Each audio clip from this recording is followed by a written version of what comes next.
How did you get it to be introduced to music, not just house music or DJing? I think that would be my father, because it's Tamalambil Nama Vinyl.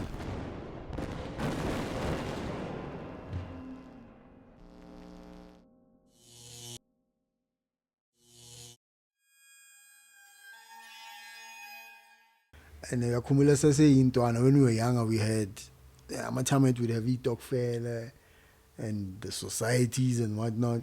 So, my one task was on Fridays, I would have to clean those vinyls, and then he would then put the sequence, and then I would play them on the day after. In terms of, that's basically my first exposure to music.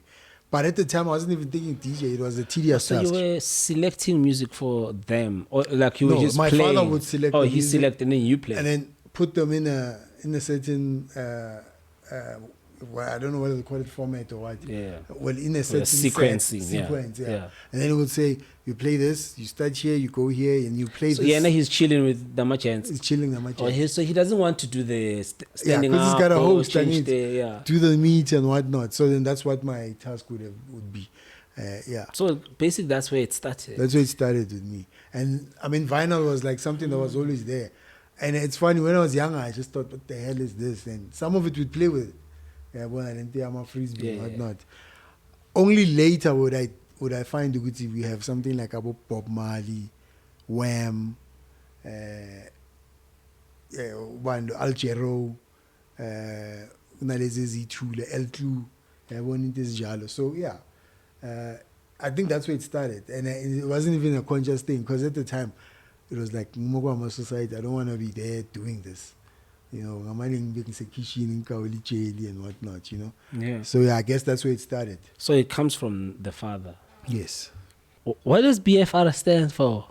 Boston Flavor Records. Who came up with this? I'm not sure, because when I came here, I think it's either Umbuso or Rutlord, one of the two. It was already existing when you came. It was already existing when I came here, yeah. No, didn't you question it? With any Boston Flavor, chance? Well, when like maybe I look back, basically what it meant was like, we are busting Flavor Records, basically, so it just took me back there. And then you were like, okay, chance, I'm going solo. I'm sure most of the guys went solo.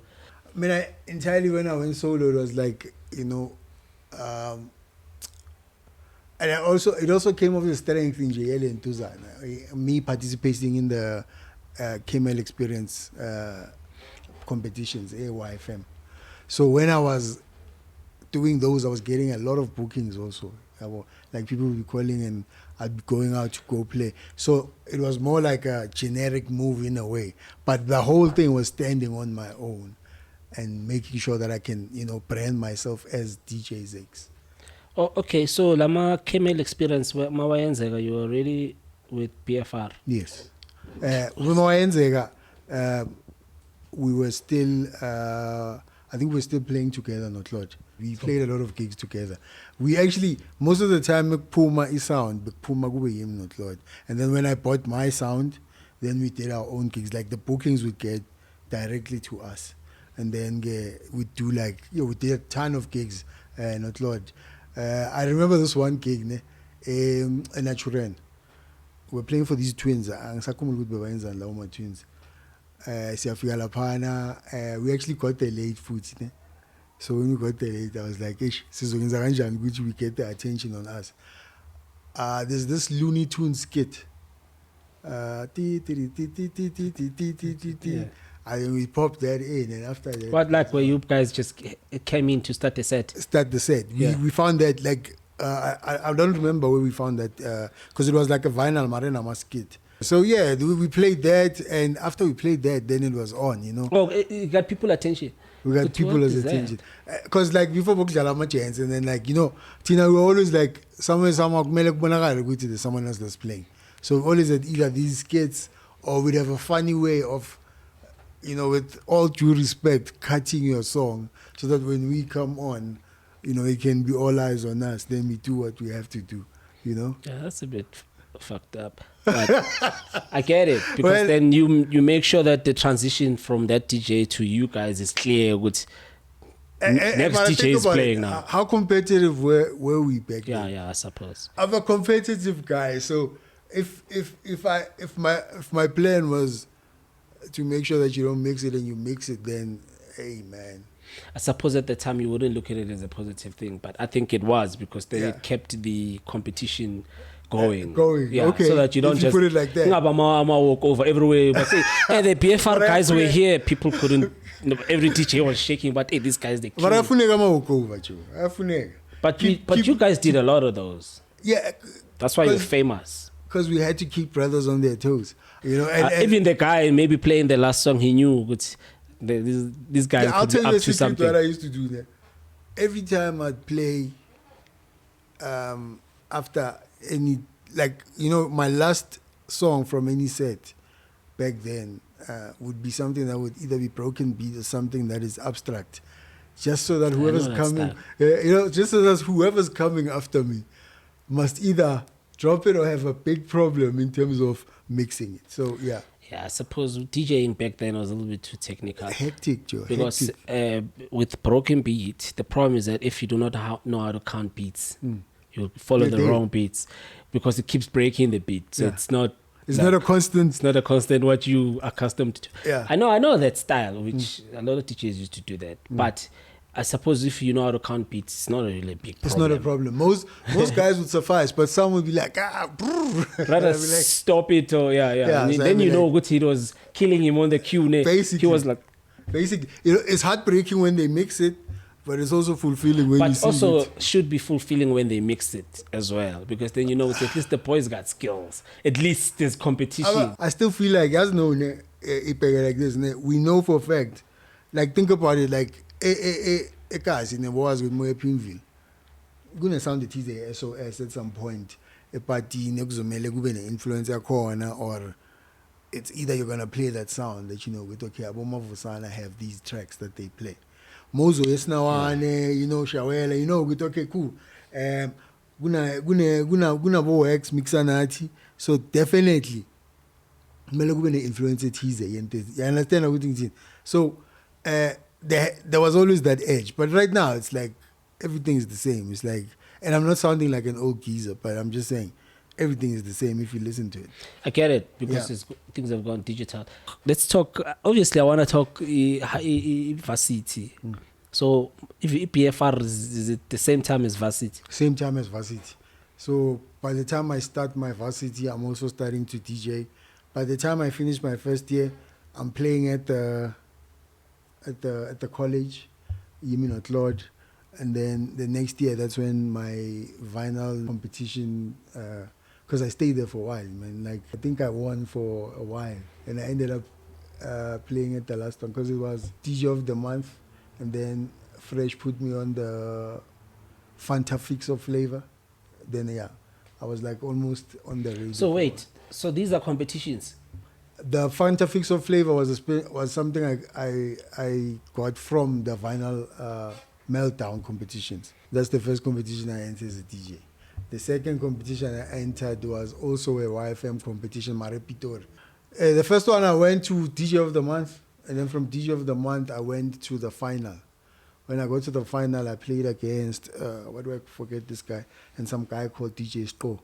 Oh, I forget his name, Joe. But it was me, that guy, and DJ Sko. Yeah, so basically when I played there, like for me,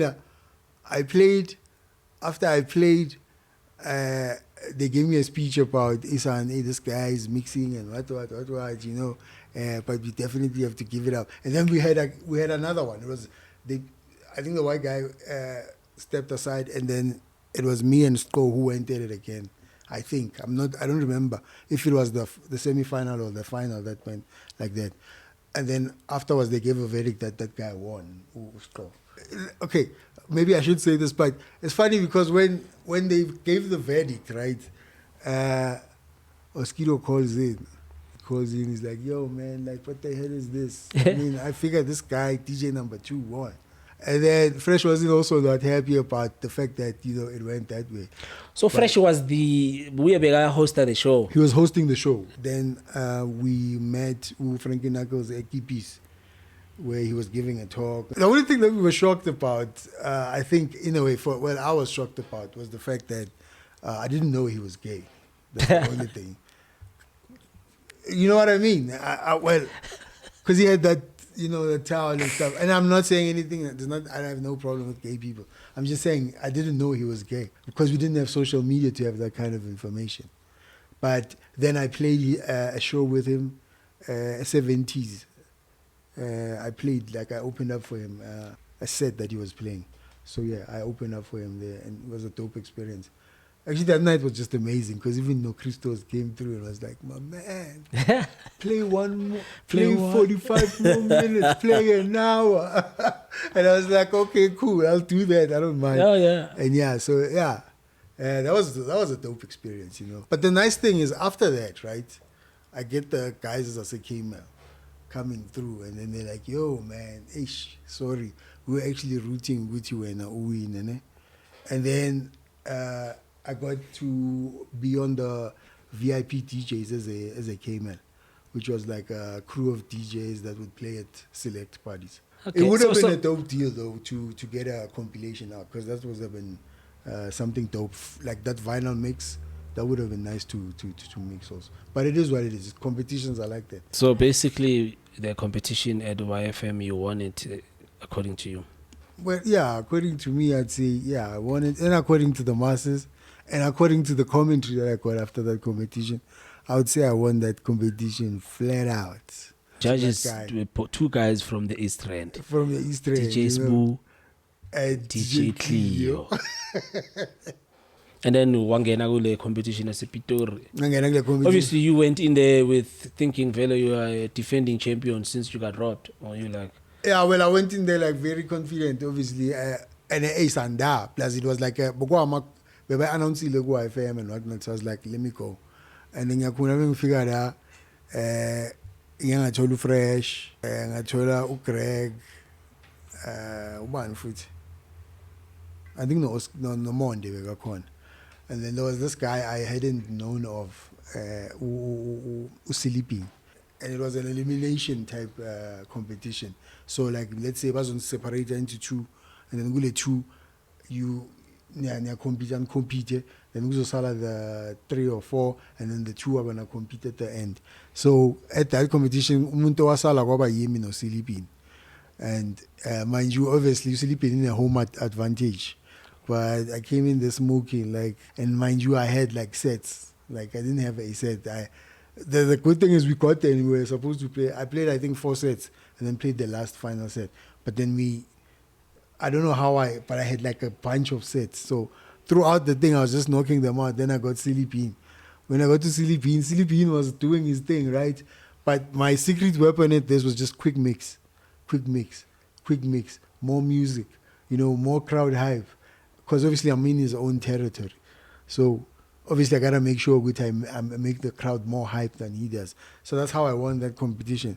And then after I won that, the winnings were getting a bursary at some college, Ep1, 2,500 rands worth of vinyls. Yeesh. So after I won, Greg calls me to the side. He's like, yo, man, check this out, man. This is this guy's territory. And we're thinking the college is a bit far. And since it's a bit far, the decision, obviously the crowd is saying you, but we're gonna obviously say that you won. But in terms of the college, what, and everything. But at the time I was already in like a LNP campus doing my sound engineering, so it wasn't a big thing. But I definitely wanted those vinyls, you know what I mean? But I never got to get those vinyls, man. I don't know how many times I went to IFM. Every time I go there, they would refer me to speak to a lady called Ubus. Every time I got there, she was very cocky about it. And she'd tell me, Craig is very busy. She has no time to be responding to Indabazama, vinyl, and whatnot. So I was like, you can stuff it. If that's the case, I mean, I want it. It's not like I'm begging for it. So that's basically the story behind it. So they still owe you the vinyls? They owe me the vinyls, man. Okay, I did another one. I forget this college, in Zans. Why do I forget this college? Parkland Clinic.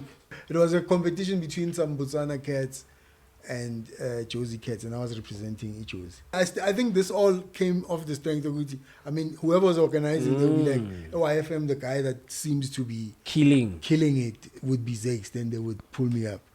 Damn, bro. Yeah. You're on fire, ne? Dude. So did you get any slots at Y, like maybe, except for the Camel thing? Like I maybe did, Resident a bit or... On Saturday, I did Kabzela's show, but the morning one. I did it for... I think 2 or 3 months or something like that, yeah. A lot of hype. And the greatest story is, like, when they did the second Mikonko, they recorded that whole mix at Mbuso's studio. We were in the studio, it felt good to have someone be like, okay, where do you think we should put this and that? Yeah, this is the early phases of Soul Candy. It was crazy. And actually, we're sitting in John Smart's. There was the YFM events they used to do at the Zoo Lake. I remember this one time he had to go and play there and he couldn't. Stampede, in fact. DJs were big that time. Everybody changed and even after became a DJ. Well, I mean, even today, everybody is a DJ. So I don't think that has lost its fuel. I think it is even more fuel to the fire now. Yes. Since now it's digital and auto-cue and anybody basically can DJ. Yeah, it's that easy nowadays. Okay, let's talk. Just talk. Okay, talk was basically I've always, like, when you watch DJ Mag, like the DJ magazines from overseas. Good, I forget the other ones. You would always see Carl Cox standing next to a mixer, and then we would say the Carl Cox mixer, and then you'd see maybe DJ Revolution standing next to a Stanton mixer, and I always, like, in the back of my mind, I've always wanted to have that kind of thing, in which I will have some kind of brand that would be behind me. I would not have to worry about getting cables, getting this.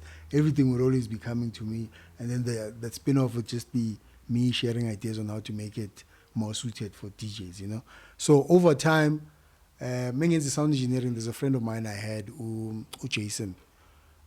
Jason ended up working at Pro Sound. Pro Sound being higher sound corner, and then Jason put me on to like a disc Serato. This is like before even Izoba Big, I look at this and I'm like, ooh, Grandmaster Flash has his own mixer and whatnot. So I tried to write a proposal with my, lame English, I sent it in. It came to the final stage, but I never actually got the final response on it, right? But then found out, okay, maybe I will see live and them are doing that. So when I looked at that, I was like, okay, what else can I look at? And then one other time I'm going to at Tom's to check out my mics and whatnot. I find this white boy. He tells me about talk, gives me the full background on it. I make my proposal to what he had told me, send it in, and then, I got the endorsement, and it was dope. It was dope because they got to give me the product, and I was also able to just give them feedback in terms of what I feel the product would do better. It's a pity that product didn't do as well because they didn't put enough money in it.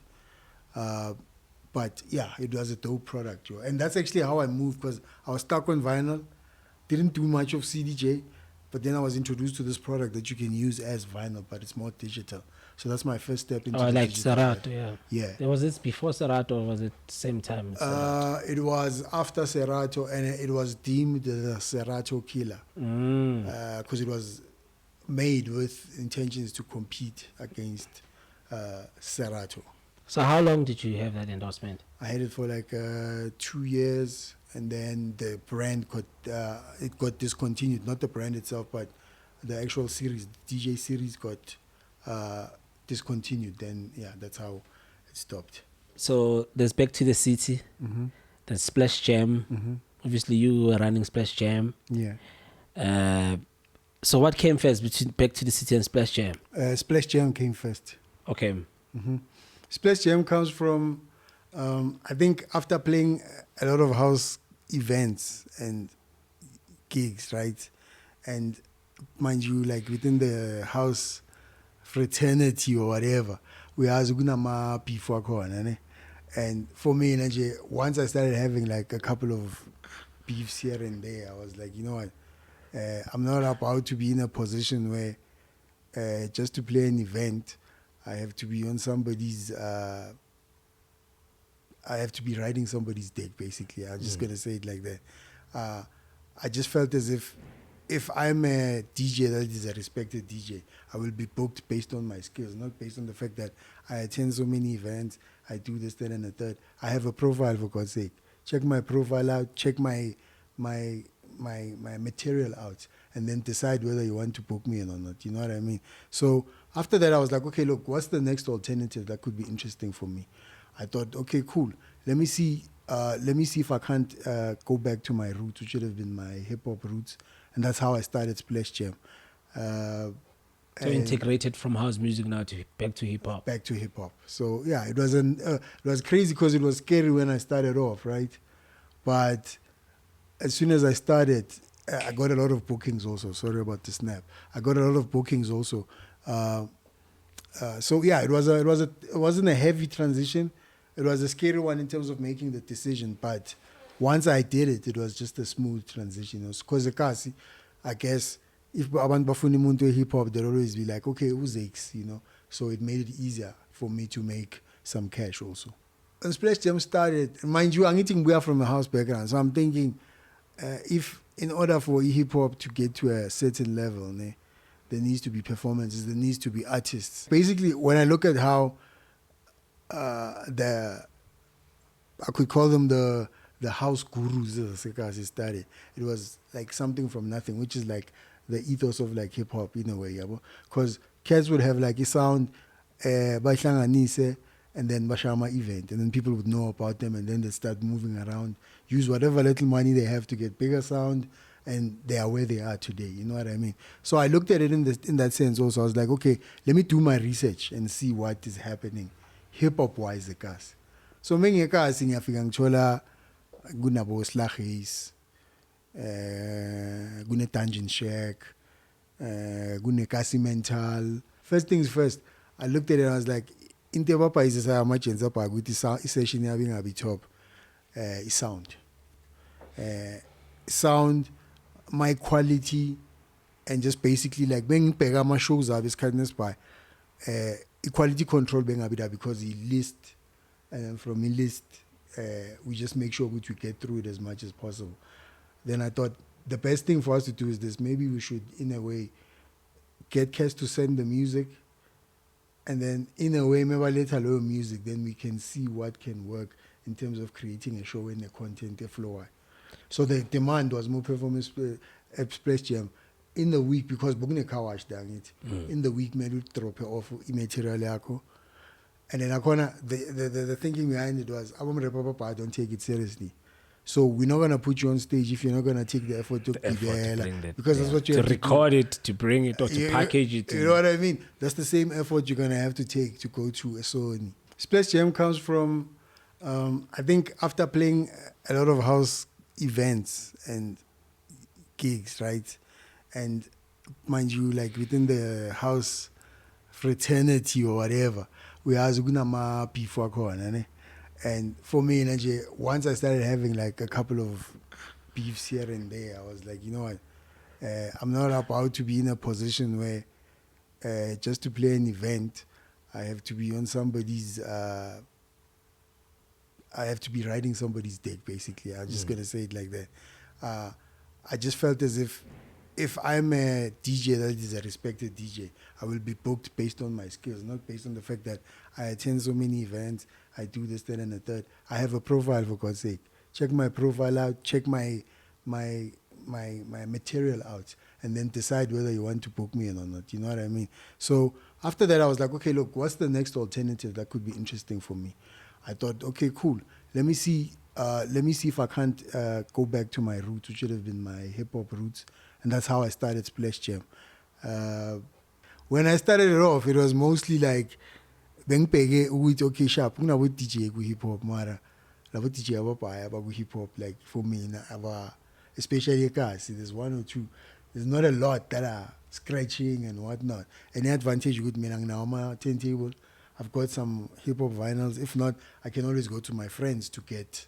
It started off near mixtape. We did a Orlando West mixtape. And the Orlando West mixtape was just to familiarize our ambassadors, and then when it comes, you must expect this. So we got, first we did, it was weird because at the car wash we did an audition for the first few cats that would come and do. So I brought my sound, I brought my mic, put some beats on, and then cats started rapping. And from Lapo we took a couple of them, put them on stage, and yeah. And then after the first event, I think that's when I met Abu Asylum Tribe. Then we took them to my place, and then yeah, we did a mixtape, and there was a one-take mixtape where I pressed record. I had Alcatraz, I had DVSD, I had Cyrus the Virus, I had Slingshot, I had what do I forget? Federal. I had the guy called Raskavo. Yeah, those are the cats I had. We rehearsed the whole tape. After we rehearsed the tape, then we were like, okay, if you're ready, we can get my part. Then we did it. If we would maybe have a mistake, we'd be like, it's hip hop, so it should sound like a mixtape, anyways. So yeah, we dropped the tape. We gave it to people for free. In fact, during the week, we're giving it to people for free so that they would know we're doing a show. And then we got together Nabo Dice,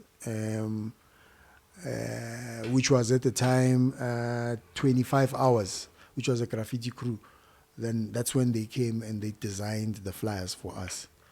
So we started with them. Over time, obviously, when there's no money sometimes, and when an idea seems like, it's heavy,